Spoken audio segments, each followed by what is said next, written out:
Hello বন্ধুরা, Riya Gopal life memories channel তোমাদেরকে আবার একবার স্বাগতম। দেখো আজ আমি কোথায় এসেছি। আমি তো জানোই তোমরা যে আমি মার বাড়িতে এসেছি। তো মার বাড়িতে এসে ধনুর তো শরীরটা অনেকটাই খারাপ ছিল, তখন এসেছিলাম। তারপর ধনুর শরীরটা ভালো হয়ে যাওয়াতে সেদিন ভাবছি যে একটু ধনুকে কোথাও ঘোরাতে নিয়ে যাব। তো কোথায় ঘোরাতে নিয়ে যাব ভেবে ওকে নিয়ে গেলাম আমি পার্কে। আর সেটা হলো তিনসুকিয়া রেলওয়ে হেরিটেজ পার্ক। আর সেটা স্টেশনের খুবই কাছে, মানে স্টেশনের পেছন দিকেই। তো তোমরা যদি যেতে চাও তো সেখানে যেতে পারো। বাচ্চাদের জন্য খুবই সুন্দর জায়গা, কারণ বাচ্চারা সেখানে খেলাধুলা করার জন্য অনেক জিনিসও আছে, দেখার জন্যও আছে। তো সেগুলো দেখতে পারবে, বাচ্চাদের মনটাও অনেকটা খুশি হবে, সেখানে ঘুরতেও পারবে। তো ওদের খেলার জন্য সেটা অনেকটাই সুন্দর জায়গা।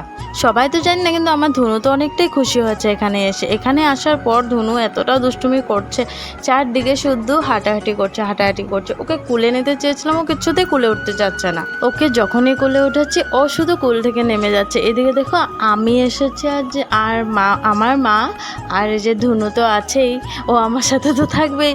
আর এসেছে আমার বোন, মাকে নিয়ে এসেছি, কারণ মা তো কোনোদিন এখানে আসেনি, তার জন্য মাকে নিয়ে এসেছি। তিনসুকিয়ায় থাকা সত্ত্বেও মা তো কার সাথে আসবে বলে আমাদের সাথে নিয়ে আসলাম মাকে। আর আসেনি আমার বাবাকে অনেকটাই মিস করছি। আর একজনকে মিস করছি অনেকটাই বেশি, সেটা হলো আমার ধনুর বাবা। কারণ ও থাকলে তো অনেকটাই ভালো লাগতো। আর ও আগের বারও এসেছিল, তখনও ভেবেছিলাম যে যাব বলে, কিন্তু বৃষ্টি দেওয়ার জন্য আমরা যেতে পারিনি। তার জন্য এবার তো ধনুর পাপার হয়তো সময় করে উঠতে পারবো না, তার জন্য ভাবলাম একদিন না হয় আমার ধনুকে নিয়ে ঘুরেই আসি। তো তোমরা দেখতেই পাচ্ছ আমার ধনু কতটা দুষ্টুমি করছে, শুধু দৌড়াদৌড়ি করছে। এখানে ছিল সিঁড়ি, ও নিজে নিজে একাই উঠে যাচ্ছিল, কিন্তু আমি ওকে উঠতে দেইনি।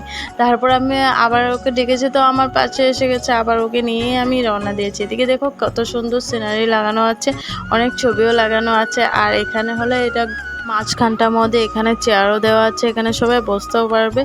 আর জায়গাটা ফটো তোলার জন্য তো অনেকটাই ভালো।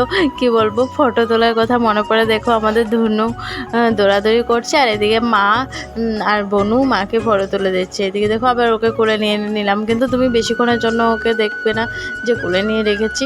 এখনই ও নেমে যাবে, কোল থেকে নামার জন্য ছটফট করছে, কিন্তু আমি ওকে কোলে জবরদস্তি নিয়ে রেখেছি। এদিকে দেখো এখানে খেলারও জিনিস আছে, কিন্তু ধনু একা বসার না, এটা চারজনের।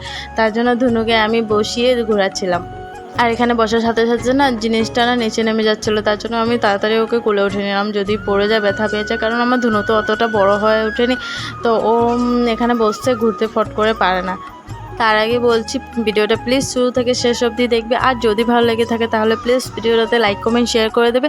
আর যারা এখন আমার চ্যানেলটাকে সাবস্ক্রাইব করোনি, প্লিজ প্লিজ প্লিজ আমার চ্যানেলটাকে সাবস্ক্রাইব করে দেবে। কারণ অনেক আছে আমার চ্যানেলটাকে সাবস্ক্রাইব করে আবার আনসাবস্ক্রাইব করে দিচ্ছে, তো আমার কিছুতে ভিউসও আসছে না, আর কিছু হচ্ছে না। তো প্লিজ তোমরা প্লিজ একটু আমাকে সাপোর্ট করো, তোমাদের সাপোর্টে অনেকটাই দরকার। আমার ভিডিওতে ভিউজ আসছে না কেন জানি না, কারণ আমি হয়তো ভিডিও প্রতিদিন দিতে পারছি না, তার জন্য হয়তো আমার ভিডিওতে ভিউজ আসছে না। কিন্তু কি করব বলো, ধনুর জন্য তো আমি প্রতিদিন ভিডিও দিতে পারি না, তার জন্য যখনই পারি কিছু কিছু তোমাদের সাথে শেয়ার করি।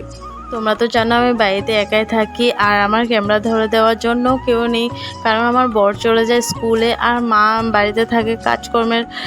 আমি আর নিজে কিভাবে করব, তার জন্য আর করে ওঠা হয় না, তার জন্য আমি ভিডিওটা প্রতিদিন দিতেও পারি না। কিন্তু যখনই পারি, যখনই চেষ্টা করি যে আমি তোমাদের সাথে কিছুটা শেয়ার করতে, যখনই পারি আমি ভিডিও করে তোমাদের সাথে শেয়ার করি। আর অনেক দিন পরে মার বাড়িতে এসে তো অনেকটাই ভালো লাগছে, আর ঘুরতে এসে আমার অনেকটাই ভালো লাগছে। আর সবাইকে নিয়ে এসেছে, তার জন্য মনটা ভালো লাগছে। যেহেতু আমার ধনু পাপা নেই আর আমার পাপা নেই, তথাপিও দেখো ধনু আছে বলে আমার অনেকটাই ভালো লাগছে। সময়টা কীভাবে পার হয়ে যাচ্ছে বুঝতে পারছি না। অনেকটাই রাত্র হয়ে গেছে, যেহেতু আমরা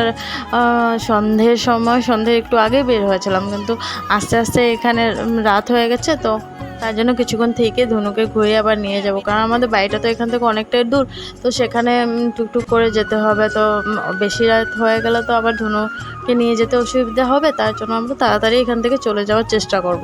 আর না, আমি বাড়িতে থাকলে না কোথাও যাই না অবশ্য। এখানে আমি কখনো ধনুকে নিয়ে ঘুরতে যাই, কিন্তু আমার বরে টাইম না হওয়ার জন্য সময় পেয়ে ওঠে না, তার জন্য যে কোথাও যাওয়া হয় না।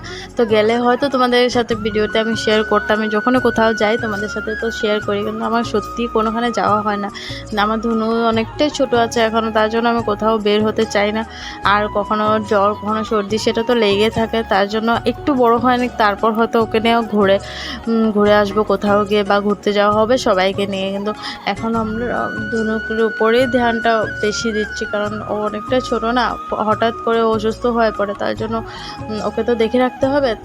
তার জন্য নিজেকে আমি নিজের মধ্যে ওর মধ্যেই জড়িয়ে রাখি। বাচ্চাদের ছোটোবেলাটা অনেকটাই সুন্দর কাটা উচিত, তাই না? এই ছোটোবেলা তো আবার ঘুরে আসবে না, তার জন্য ওকে আমি যতটুকু পারি খুশি রাখার চেষ্টা করি, আর ওকে যতটুকু পারি আমি নিজে আগলে রাখার চেষ্টা করি। আমার ধুনু হয়তো অনেকটাই দুষ্টুমি করে কখনো, কিন্তু কী করবো বলো, এখন তো ওদের সময় দুষ্টুমি করা, তাই জন্য আমি ওকে কিছু করার নেই। ছোট যখন একটু বড় হয়ে যাবে হয়তো নিজে বুঝবে, তখন হয়তো নিজে নিজে ঠিক হয়ে যাবে, তাই না? আরেকটা কথা, নতুন হাঁটতে শিখেছো তো হাঁটার জন্য এত সে করবে, তাই না? আর বাচ্চারা দুষ্টুমি করবে না তো কি বড়রা করবে বলো? বাচ্চারা তো দুষ্টুমি। তোমাদের সাথে কথা বলতে বলতে আমার ব্লগটাই শেষ হয়ে গেল। দেখো এদিকে ধুনুকে ডাকছি যে বাড়ি যাওয়ার জন্য, কিন্তু ও কিছুতেই আসছে না এখানে দৌড়ে। তারপর আমি যখন বললাম যে আমি চলে যাচ্ছি না, তারপরও আমার কাছে দৌড়িয়ে এসেছে, কিন্তু গেট থেকে বের হয়ে আবার ঢুকে যাচ্ছে। ওর যাওয়ার কিছুতেই মন নেই, এখানে এতটাই ভালো লেগেছে যে এখানেও ঘুরতে থাকবে সারাদিন। দেখো গেট থেকে বাইর হবে আবার এসে পড়বে, সেটা তোমাদের সাথে দেখানো হয়নি কিন্তু দেখবে।